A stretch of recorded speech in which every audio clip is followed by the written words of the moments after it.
2024 সালকে বিদায় দিয়ে 2025কে বরণ করেছে পুরো বিশ্ব। নতুন বছর নতুন কিছু, এমন আশ্বাস দিয়ে নিজ দেশের জনগণকে বার্তা দিয়েছেন বিশ্ব নেতারা। 2024 সাল যুদ্ধবিগ্রহের মধ্য দিয়ে যাওয়ার কারণে কারো কারো বার্তায় মিলেছে যুদ্ধ বন্ধের ইচ্ছা, আবার কেউ কেউ দিয়েছেন হুমকিও। যাদের অর্থনীতি ভঙ্গুর তারা দিয়েছেন ঘুরে দাঁড়ানোর প্রতিশ্রুতি, আবার অনেকের মুখে ছিল নিজ অর্জনের বড়াই। বড়াই করার কাতারে রাশিয়ার প্রেসিডেন্ট ভ্লাদিমির পুতিন 2024কে সফলতার সঙ্গে বিদায় দিয়েছেন বলে দাবি করেন তিনি। প্রিয় রাশিয়াবাসী, 2024-এ আমরা অনেক বড় বাধার সম্মুখীন হয়েছি। সেসব অনুযায়ী আমরা একাধিক লক্ষ্য ও পরিকল্পনা বাস্তবায়ন করে তা সফলতার সঙ্গে অর্জন করেছি। আমাদের একতা, বিশ্বাস ও শক্তি দ্বারা সব বাধা মোকাবেলা করেছি। আমাদের অর্জন নিয়ে গর্ববোধ করার অধিকার আছে আমাদের। রাশিয়া ইউক্রেন যুদ্ধ নিয়ে সরাসরি কোনো মন্তব্য না করলেও রাশিয়ান সেনাদের সাহসিকতার জন্য ধন্যবাদ দিয়েছেন তিনি। এছাড়াও নিজ ভূখণ্ডের স্বাধীনতা, সার্বভৌমত্ব ও নিরাপত্তার উপর জোর দেন পুতিন। আমাদের মাতৃভূমির সার্বভৌমত্ব ও নিরাপত্তা রক্ষা করা প্রত্যেক নাগরিকের দায়িত্ব, কর্তব্য। নতুন বছরে আমাদের বীর সেনাপতি ও সৈন্যদের উপর সবার আস্থা রয়েছে। তারাই দেশের স্বাধীনতার প্রতীক। আমরা সবাই আপনাদেরকে নিয়ে গর্ববোধ করি। আমরা সবাই একত্র হয়ে যে কোনো লক্ষ্য অর্জন করতে পারবো। আমি প্রার্থনা করছি যাতে সবার ঘরে ঘরে নতুন বছর শান্তি বয়ে আনে। সবাইকে নতুন বছরের শুভেচ্ছা।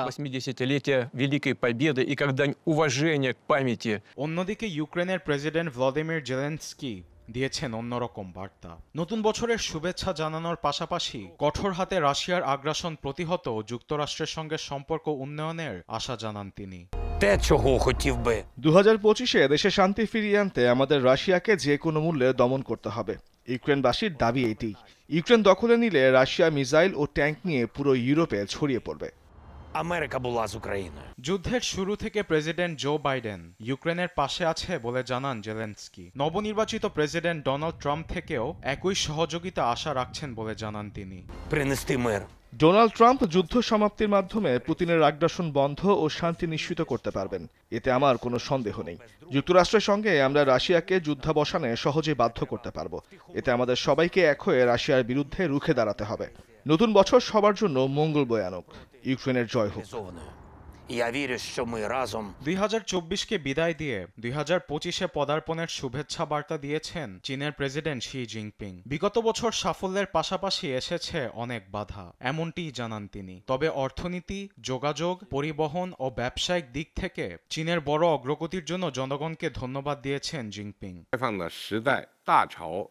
2024-এ আমরা অনেক ইতিবাচক ঘটনার পাশাপাশি নেতিবাচক ঘটনার মুখোমুখি হয়েছি। তবে আমাদের উচিত নেতিবাচক দিক থেকে শিক্ষা নিয়ে অগ্রসর হওয়া।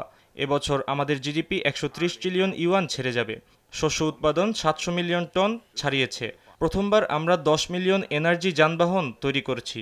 পুরো বিশ্বে আমাদের বাজারের প্রসার ঘটেছে। এ পথ ধরেই আমাদের নতুন বছরের লক্ষ্য অর্জন করতে হবে।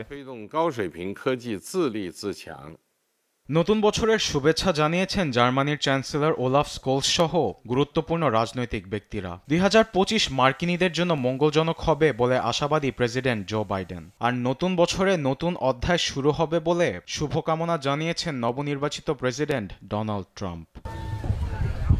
আরবিদ Afsar, news desk, Desh TV.